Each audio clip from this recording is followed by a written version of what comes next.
Hey guys, Paul here from Meldrum Performance Coaching and the Complete Personal Trainer podcast. So today I'm going to be talking about recovery curves. And so how we got to this? I was doing a mentoring session with a student yesterday, and this is a really important topic that we covered that a lot of trainers, particularly those newer in their journey, and those who've been doing it for a long time, aren't overly familiar with. And it's basically how we organize training based on recovery curves of different parts of the body.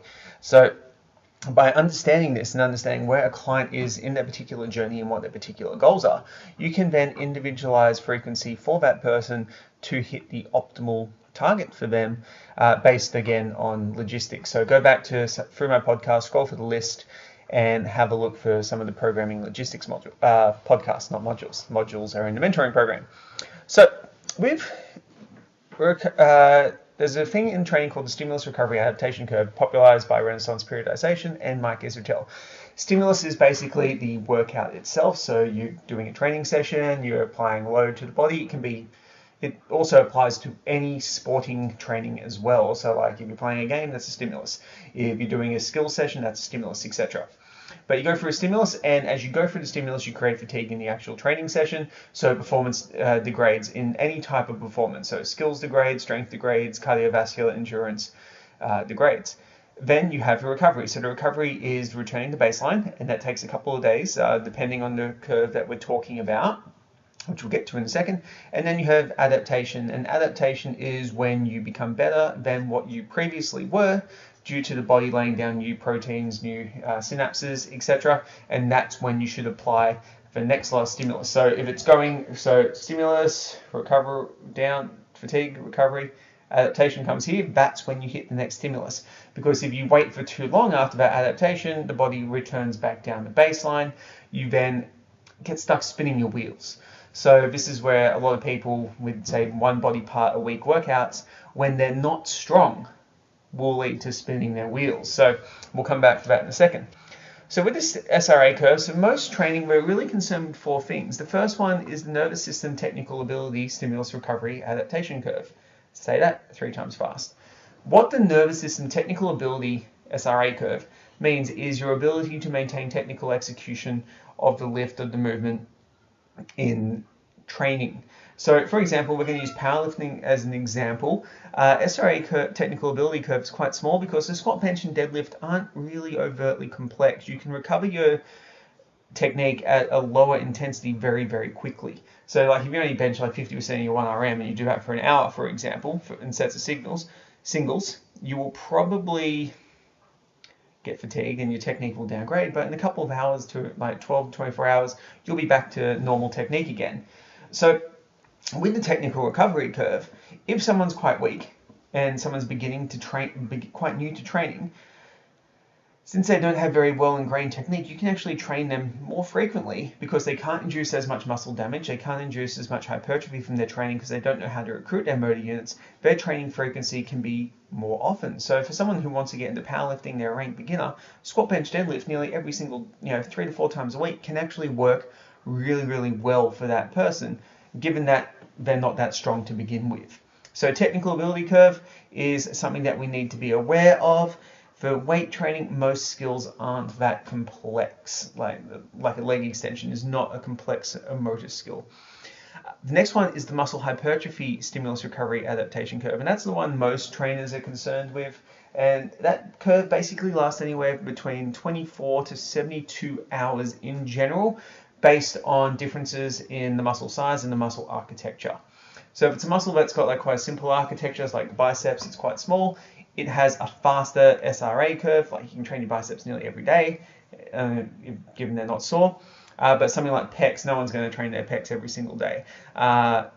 There's no programs where you actually see bench every day, yet you see a squat every day program, because the pennation angle of the pecs is quite different from the pennation angle of the quadricep muscle. But that's something that we can talk about in muscle architecture, which we go into in the mentoring program. But for the SRA curve, for that, we know that if it's like about 24 to 72 hours, that stimulating each muscle once a week, in most cases, isn't ideal. Now, the caveat and the exception to that rule is if someone is uber strong So someone's like a strong male or female, or anything in between, and they can apply, say, a 240 kilo bench press. They're not going to do that twice in a week because the sheer amount of muscle damage that they do is going to require a longer curve because the stimulus is so high. So this is where those one body part a day programs aren't a good idea for most people unless you're getting really, really strong. And then when elite level bodybuilders do it, because they're so strong and they can damage the muscle so strong by doing like their bench press, their flies, their incline dumbbell press workouts, they can then they'll probably do really well from training one time a week. The next one is the nervous system force output stimulus recovery adaptation curve. And nervous system force output is basically how strong you are. So that recovery curve depends on how strong you are. If you're lifting a ton of weight, it's going to take a while for it to come back. If you're not too strong, it's going to be quite quick, so you can exert the same force. So a beginner can pretty much do 95% of that 1 RM, like nearly every single day, and be okay, whereas a more advanced athlete needs a longer time. So if you're looking at a powerlifter in their training phase and they're doing like a strength phase rather than a hypertrophy phase, you need to space their training out a little more due to the amount of force that they can output, which will then affect how much recovery they need. Again, if someone's a beginner, they need a little bit less time. And the final one is the connective tissue stimulus recovery adaptation curve. And this one can be quite a long curve. So if someone like breaks a bone, it's like a 6 to 12 week stimulus recovery adaptation curve that we need to be aware of. So with the soft tissue curve, it's something that we don't really need to worry about too much in training unless someone's injured or unless someone's doing max out type work. So hypertrophy type work and general strength work doesn't really tax it too much unless you're doing the same movement again and again and again and again at a really ridiculously high frequency. If you're doing max out attempts, that's when joints really start to play up a little bit. And we can use this curve to help us plan workarounds of aches and niggles. So for example, if someone's getting pain in their patella tendon, so below the patella attaching onto the tibial tuberosity in a squatting movement, it shows that that particular tissue is overload. Tomorrow I'm going to talk about in the podcast about tissue tolerance and overload and how that's kind of like the main thing that leads to injuries in training and how we can work with it. But patella tendon is being overloaded by the squatting movement. So we know that the soft tissue curve is overloaded there, so we need to take some time away from that movement. What we can't do, on the other hand, we don't really need to worry about the technical ability recovery curve because squatting is a pretty simple movement. If they've done it so much that they've got some patella tendon stuff, then we know that, cool, they're probably going to get back to squatting with good technique pretty quickly. We do know that we need to take care of the muscular hypertrophy recovery curve because we don't want to lose muscle and the nervous system force output. So what we can do really simply is sum out that exercise to allow the soft tissue recovery to start taking place in that specific movement pattern.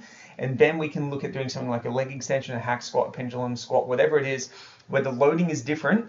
So there's a different profile on the patella tendon, so it doesn't cause problems. It can actually promote recovery. And then we can load up the tissues of the quadricep to promote both the nervous system force output and muscular hypertrophy force output.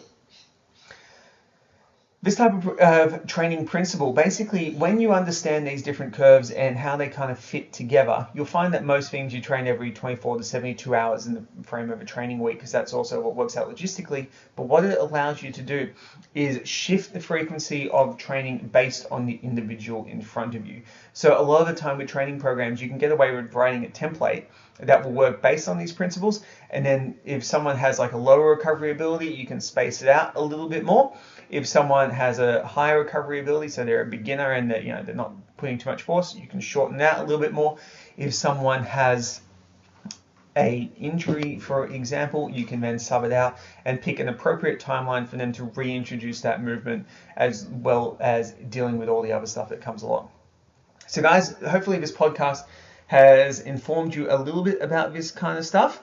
Really, really interesting topic to get involved in. Have a look at Mike Israetel, Chad Wesley Smith stuff on this. And James Hoffman. Sorry, I don't want to forget anyone. It's really, really cool stuff. Get involved in it. Any questions, hit me up. And tomorrow we'll be talking about tissue overload.